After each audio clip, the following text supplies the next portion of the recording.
priceless. No one deserves to die for no reason, especially over differences of a way of life. Anything can be worked out, made better, instead of running away from a problem. Somebody has to pay the price. Somebody has to serve the punishment for the life taken of another man. If Margaret Lorraine Smith was here right now, I'd probably ask her why. Why?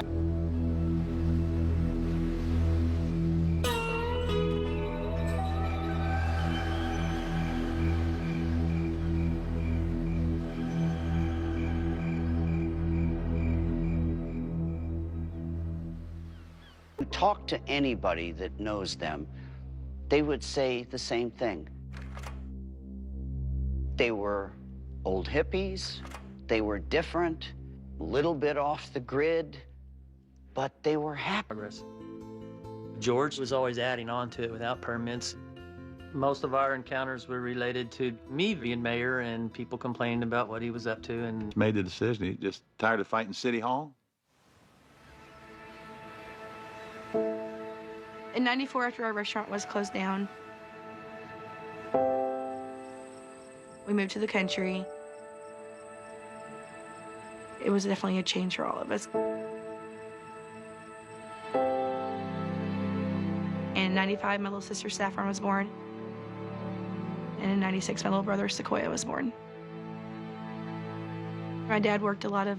You know, she wanted to do it her way, he wanted to do it his way. It's like throwing two rocks in a tumbler and knock each other's edges off.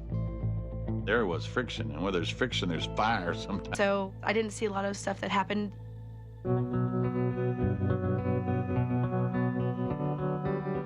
I think 2004, my mom met a man that lived down the road from her. Kind of started, I guess, dating per se, but at that time we didn't know how involved they were. And George, he was 3 Canal going, "What are you doing?" He goes, "I'm leaving you." I'm leaving him, and I guess she got another boyfriend. She kind of just really changed her personality. Started dressing for herself. Probably not clothes that were completely appropriate for a mother at her age. She got to a point where my parents were actually going to get a divorce. And I remember that she moved out of the house, and I was devastated. When my mom tried to file for a divorce, my dad, he did everything he could try to prevent that. George was willing to forgive Lorraine for everything that she had done. He wanted his life partner back, and he was willing to forgive every transgression.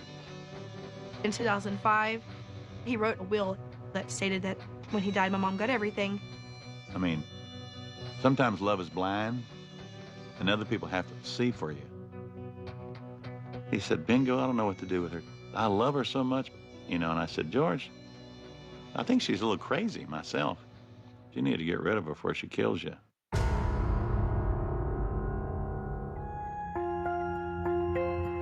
She got into some bad stuff and changed who she was. She was tired of being a mom. She didn't want the burden of having kids.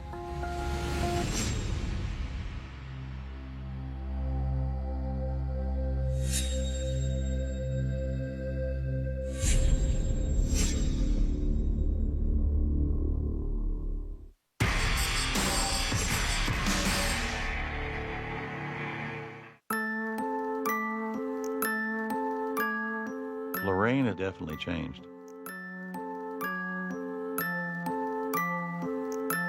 I feel like she kind of lost herself mentally, that she went off the deep end and changed who she was. She was tired of being a mom. She didn't want the burden of having kids.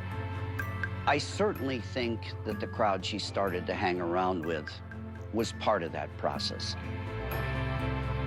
She flipped that switch that said, "I am going to become the party girl, the promiscuous, the worst mother of the year." My dad just kind of seemed a little bit more depressed. As much as he cared, he didn't really, he didn't fight my mom about it too much.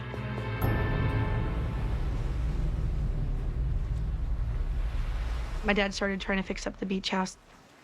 He stayed there sometimes.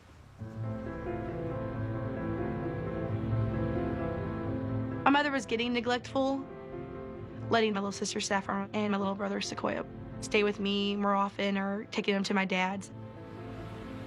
He'd be doing his own thing, and they pretty much take care of themselves a lot.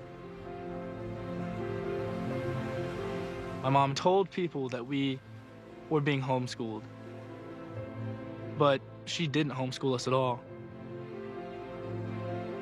I taught myself how to read and write, and Saffron, my sister, had trouble with it. When my sister Scarlett found out about that, she was very upset. I actually started homeschooling him.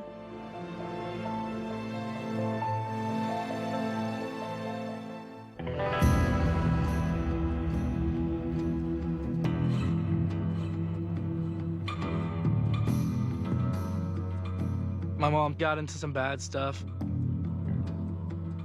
I really think my mom's boyfriend was pushing her to get the beach property sold. George let me personally hunt 13 acres that he had. And then one day he said, well, you can't hunt it anymore. She sold it. And she signed my name and took the money and spent it. And I went, what?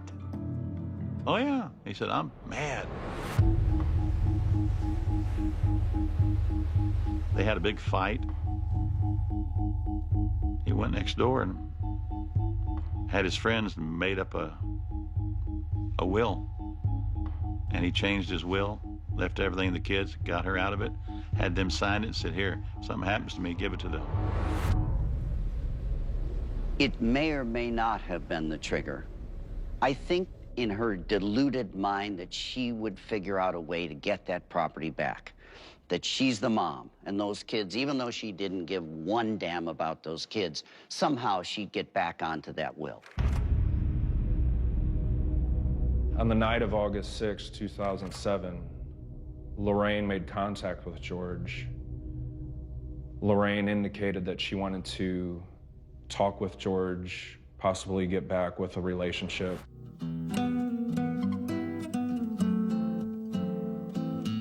Lorraine met him at their favorite Mexican restaurant. They ate supper. He had several drinks, margaritas. He loved her, and he wanted to get back with Lorraine. He would do anything for her.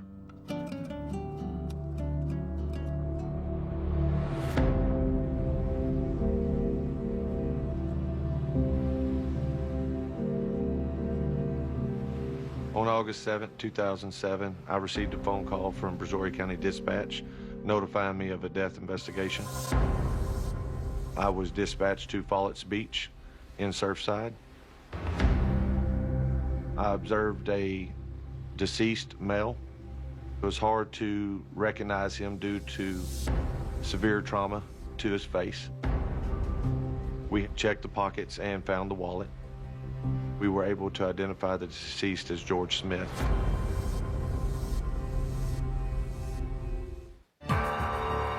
She asked if I could make someone disappear. He knew how George was killed and what he was killed with.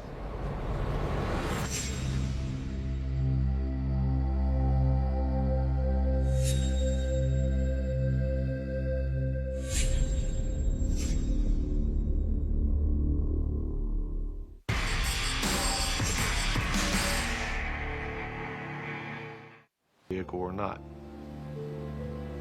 But we were able to identify the deceased as George Smith by his driver's license. We had learned that he had a residence in Surfside, went to the residence. Margaret Lorraine Smith was at the house. Notified her that her husband had passed away. At 9 o'clock in the morning, my mom called me and said, let me talk to your husband. And I was like, no, I know my dad's dead. Just tell me he's dead. And she was like, no, I need to talk to Cortland. Let me talk to Cortland. And I knew he was dead. And I told her, I said, just tell me he's dead. I said, just tell me that he's not alive, because I know he's not. And then she was like, yeah, he died, you know, like, they found him dead, kind of, you know.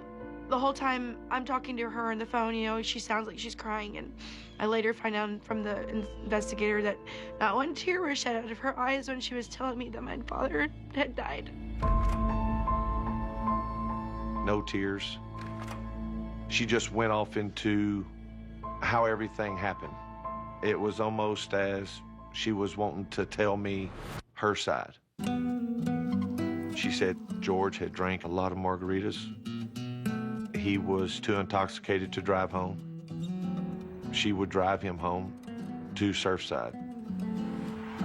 Lorraine stated that she stopped at a local convenience store, got him some more beer to drink, and then driving on the way home, George became very upset, screaming and yelling, and kicked her out of the vehicle.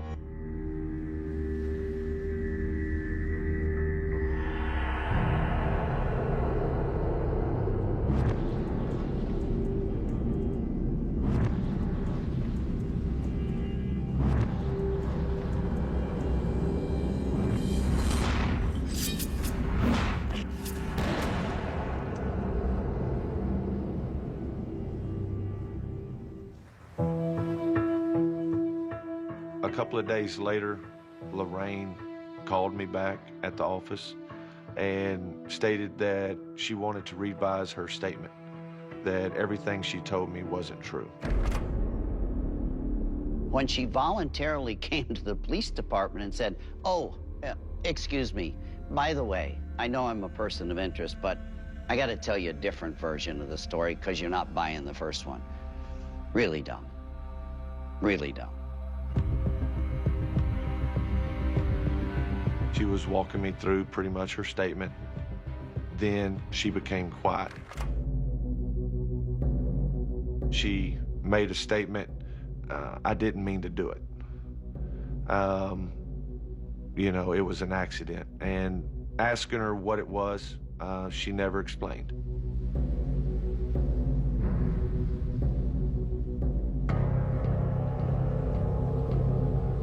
Later, she told her kids that she was on the beach with their father. So we have Lorraine out there on the beach with George. But she said she was not there during the time of the murder, that she left prior to anything happening to George. We still didn't know the whole story. What helped piece it all together, I received some information that there was an inmate at the Brazoria County Jail. He pretty much said he knew how George was killed and what he was killed with. He also said that he knew who killed George, Dylan Lowry.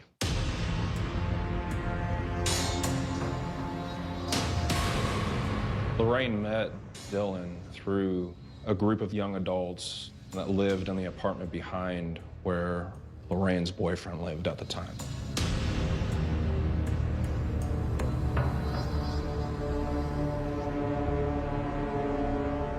First time I met her, she asked if I could make someone disappear.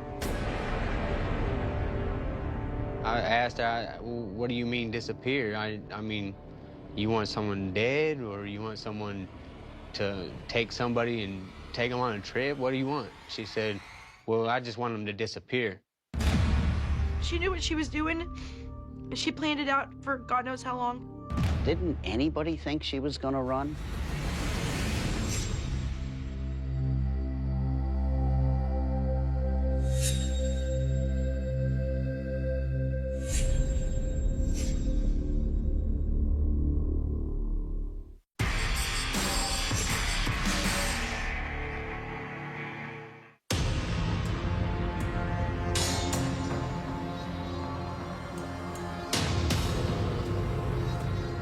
Margaret Lorraine Smith is very manipulating.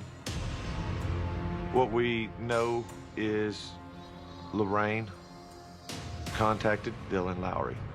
She said, that she needed somebody to disappear. She then proceeded to tell me the person in question was her sister's husband, who was abusing her sister and her sister's children for years now. She said that she wanted something done about it, and her sister was too afraid to do anything, so she was taking it in her own hands and trying to find a solution. She had counted out some money and handed it to me. I told her, well, I didn't want anything to do with whatever it was she had going on, and I tried to give her the money back. She refused to take the money, told me just to hold on to it. The inmate that contacted me told me that another friend of his was approached by Dylan and asked if he had a weapon. He then basically said, we don't have anything but a leaf spring. A leaf spring is a flat piece of metal, heavy. It's a long bar, flat bar, probably a 1/4 of an inch thick.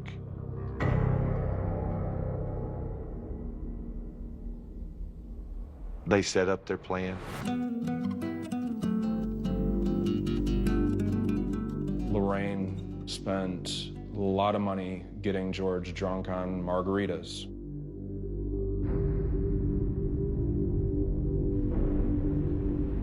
He was too intoxicated to drive home. She would drive him home.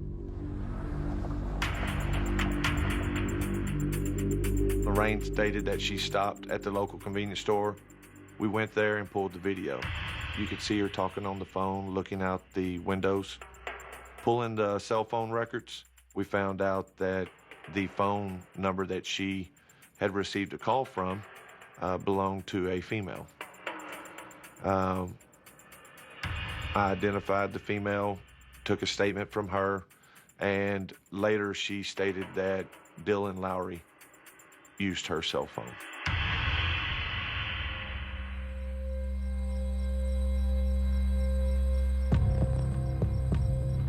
Lorraine drove George out to the beach. No houses around, no lights. It would be dark. They'd get out to the beach and they would be together. And that's what I figured the raincoat was for. It was for Lorraine. And she would make a reason that she needed to go back to the vehicle. She forgot something, and that's when Dylan would come up and kill George. The medical examiner's office was able to prove a leaf spring is what was used to kill George Smith.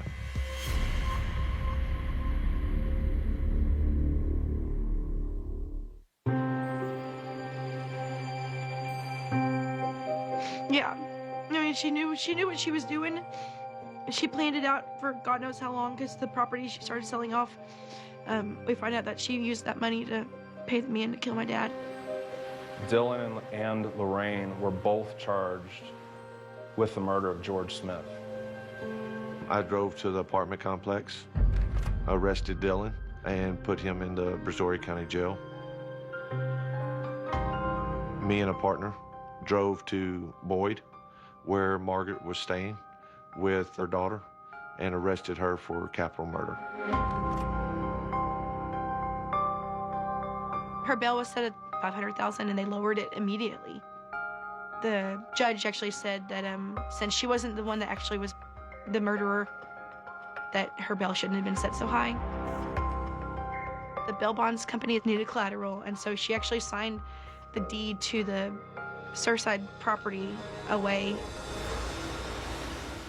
I will never get it. She was the instigator, the perpetrator up to the point, and was the brains behind the whole deal. Didn't anybody think she was going to run? Dylan Lowry maintained his innocence in trial and pleaded not guilty. It sounds to me as if she did it herself. Margaret Lorraine planned everything and followed through with the plan and executed and killed her husband, George Smith, at the beach because it was just all too sloppy for somebody who supposedly was a hitman.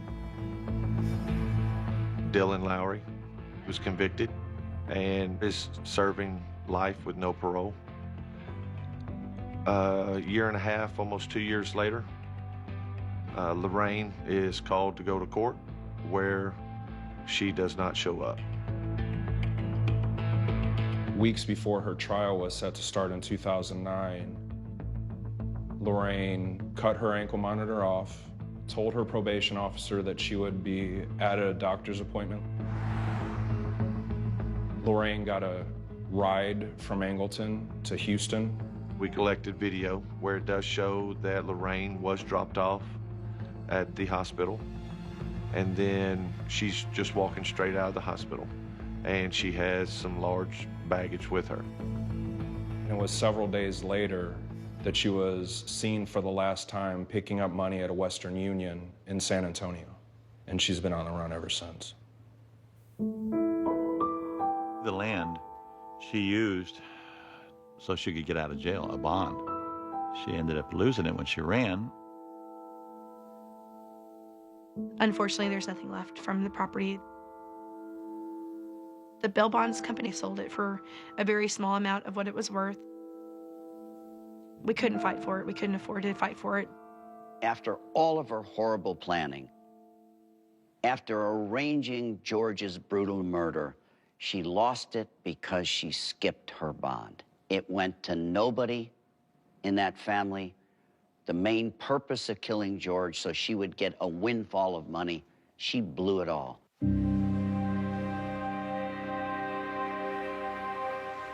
I miss him. I miss that quirky laugh and that crazy kid. George is up in heaven doing the Holy Ghost shuffle.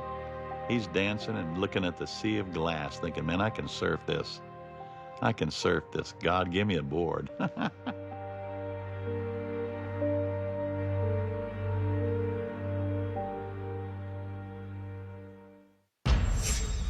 Margaret Lorraine Smith has a mole on her bottom right eyelid. She often dyes her naturally dark curly hair or wears wigs. She has a thyroid condition that requires medication.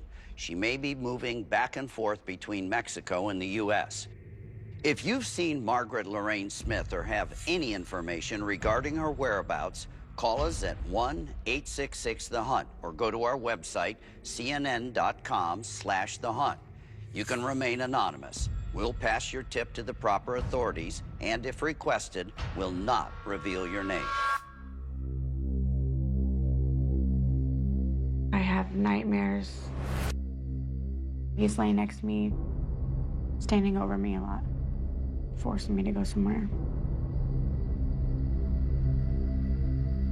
Most of them end up with a ton of torture. And then I wake up before I die.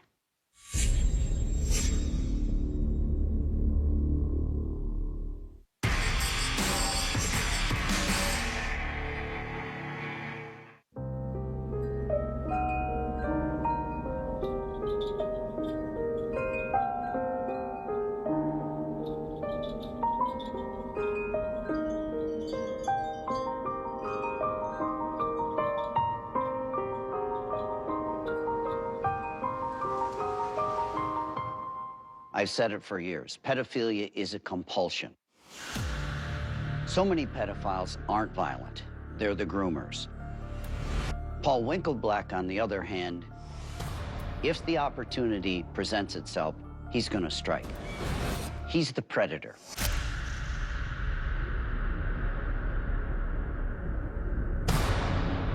So it'd been the weekend, and I got the okay from my grandmother to spend the night at my best friend's.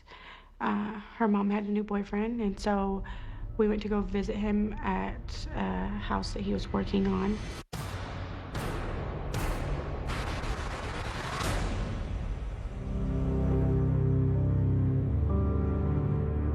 got a kind of a weird feeling when I met him.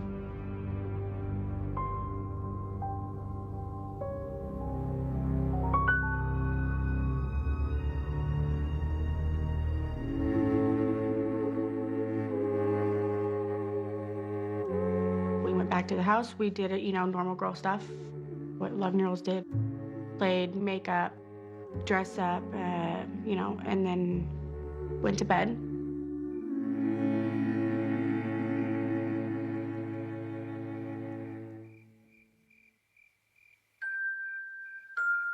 I recall being asleep for hours and then waking up to an older man next to me. It was her mom's new boyfriend. He was cuddled around me and he was awake. He got up and grabbed my hand and forced me to walk with him and go into the sunroom with him.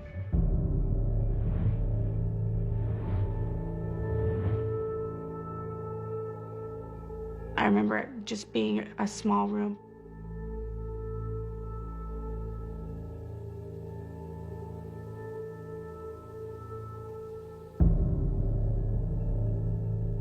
He proceeded asking me questions about my family.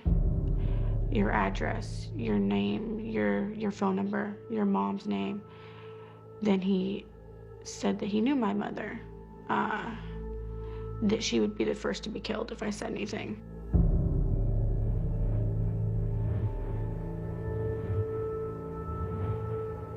And then it would be me being tortured, then killed.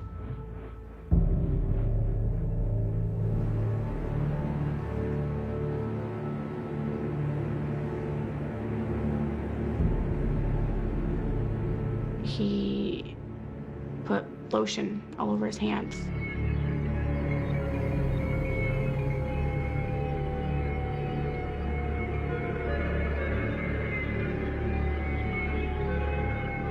I was so terrified.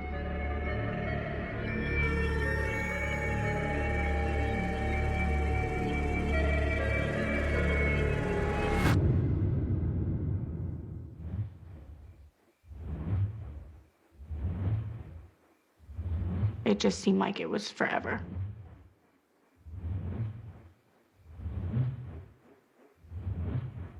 He fell asleep. I didn't do much sleeping. About 7:30, he told me that I could go.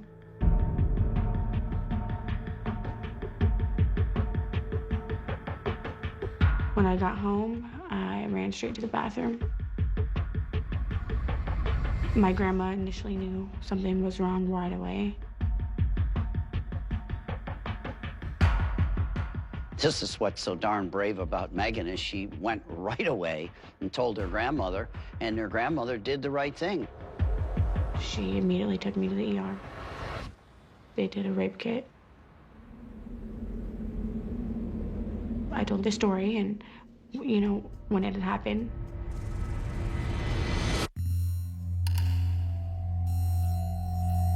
All I could stare at was that alarm clock. So I knew minute for minute what he had done to me. Winkle Black was convicted of first-degree sodomy. He was sentenced to 8 years and 4 months in prison and given 20 years of post-prison supervision, which is known as parole.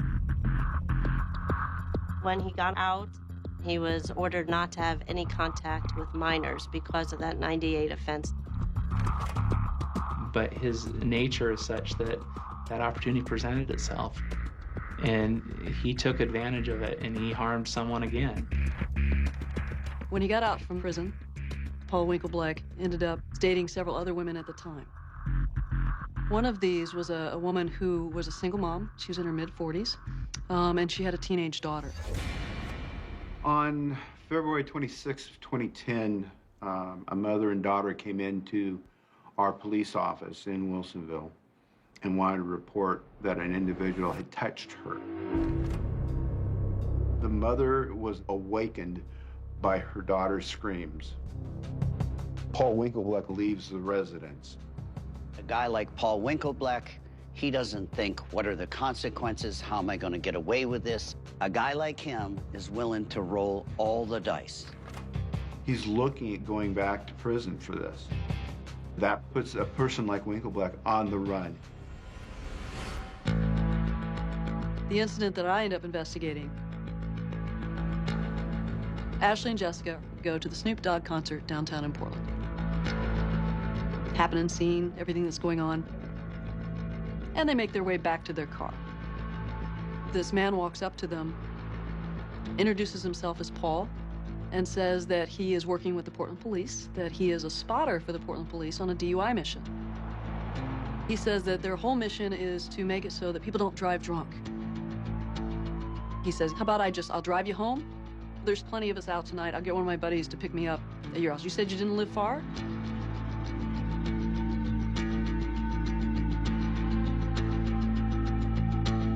So they talk about it and like, okay. And he gets in the car,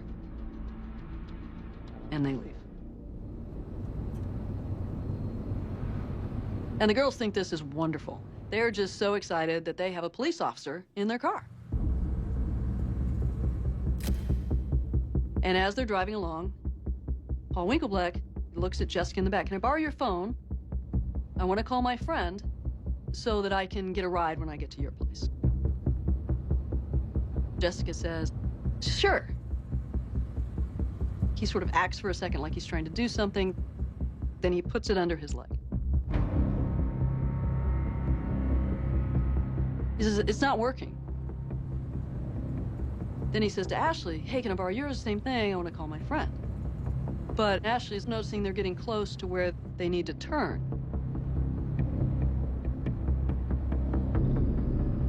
She gives him the cell phone, and he just puts it under his leg.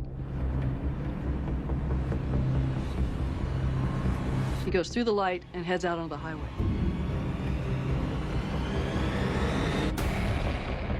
She now starts yelling at him, give me my phone back. And Jessica's in the back saying, yeah, give her her phone back. He pulls out the knife and puts it right into Ashley's stomach. It's way better to fight, yell, scream, than be compliant, because the last several hours of her life will be horrible.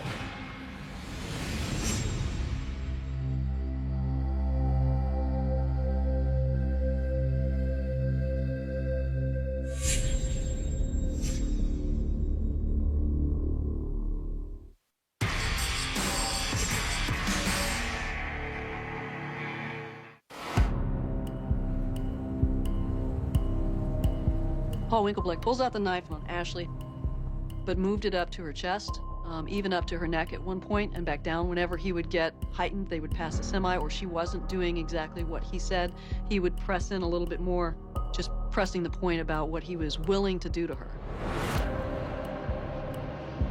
This is probably the 5th pedophile that I've been involved with who has waited outside of concerts and said, I will drive you home or I will get in your car. I'm a parking lot security guard. I'm an off-duty cop, and you're tipsy. You're going to get a DUI. It's become a standard with these kidnapping predators.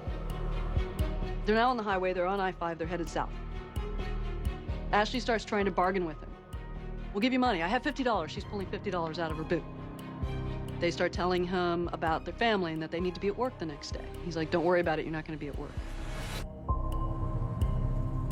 As he's holding the knife to Ashley in the car, Jessica now has started in the back, going, I have to pee, I have to pee. He pulls off into a dark area. He tells him, okay, get out, go pee. And he watches him like a hawk.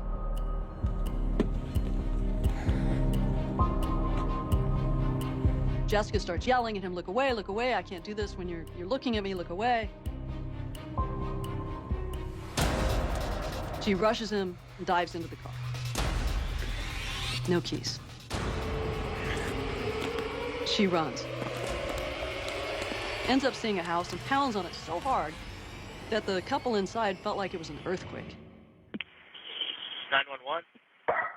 We've got a gal at our door saying that someone's out to kill her. And she just came to your door?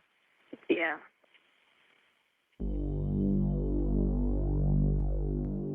In the meantime, Ashley is now fighting with Paul Winkleblack. Another car comes down the highway. Ashley runs toward the car. Paul Winkleblack thought this guy was gonna help, so he took off in their car. Well, the guy in the car, you know, he thinks something's fixing to happen to him. He takes off. So she starts running in the same direction that Jessica went. They find each other again. And does he have a gun? You know? We do have an officer dispatch. Years ago, a cop told me, he said, tell your daughter it's way better to fight, yell, scream, than to be compliant, because the last several hours of her life will be horrible. So take that shot. These guys are cowards. If they try to drag you in the car, scream and yell. But I gotta say, they were lucky, because it easily could have gone the other way. The next day, we found the car, about 10 miles away from where the incident happened, where the girls had gotten free. Paul Winkleblack fancies himself a survivalist. He liked to go out in that area where the car had been found. Having this happen to me and being traumatized has forced me to switch states and move far away from someplace that I once loved, because I don't feel fully safe exposing my identity and what I look like. I just want him captured and put away forever. I've been hunting bad guys for over 3 decades, and I'm always glad and greatly relieved to share the news that their reign of terror is over. And this is one of those times. Human remains found by hunters near the Oregon town of Turner last December are believed to be those of Paul Winkleblack. Investigators are awaiting DNA tests to confirm the identity. It's a very tough thing to talk to your kids when they're 13 or 14 years old. Tweens and teens are very vulnerable because they're not adolescents. The world is their oyster. I wish young people were a little more cynical, a little bit more aware. The idea is not to create paranoia. It's not to ruin the wonder of the world. It's just to be a little bit more street smart.